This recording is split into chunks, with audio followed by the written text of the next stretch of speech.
Hello sa lahat. Ang title ng video ito ay ang mga taong people pleaser versus pleasing Jesus Christ. So, sa harap nyo, nakikita nyo sa kaliwa isang boat ng itim. Yan ang represent ng mga taong gustong mag-please ng lahat ng tao. At sa kanan ng boat, ang puti, ang mga believers na gusto nang nila i-please si Jesus Christ. So, yung unang sabihin ko sa inyo muna ay yung kaliwang boat ng people pleasers. Ito ang mga taong mahalin ka ng mga tao kung bibigay mo ang gusto nila. In exchange, ipupuri nila ka. It keeps you in this bondage. Parang katulong ka nila. Tapos, bibigay mo lahat ng oras, energy, and love mo sa mga tao para i-praise ka nila at ma-increase ang self-confidence mo. Tapos, babalik ka sa kanila ulit kasi uhaw ka sa pagmamahal ng tao at gusto mo yung attention ulit nila galing sa kanila. Na yun, yung kanan ng boat is yung boat ni Jesus Christ.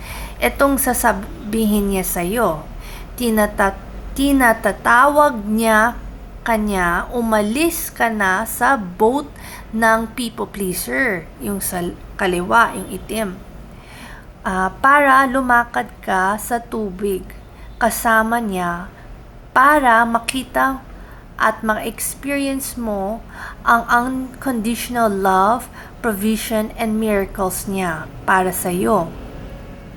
Kung susundin mo at maglilingkod ka sa kanya, susundin mo yung kalooban niya din.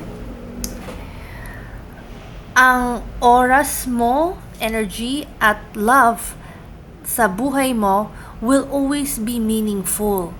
And ma-impact mo ang madaming buhay ng tao na nagdadasal kay Jesus Christ para tulungan sila.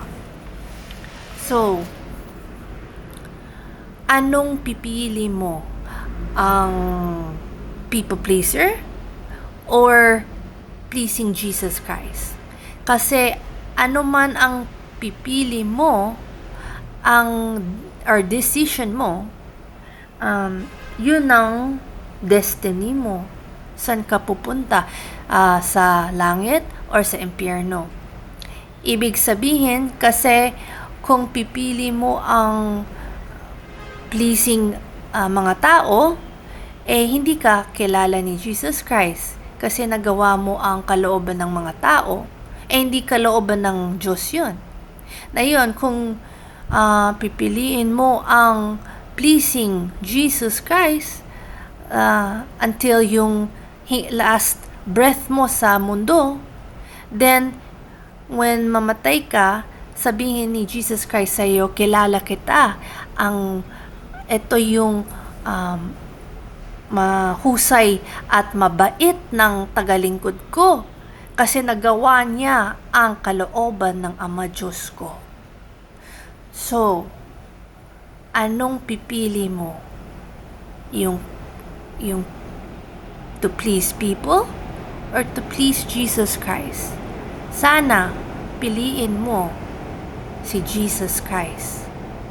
So, ito ang end of the message. May Jesus Christ bless you.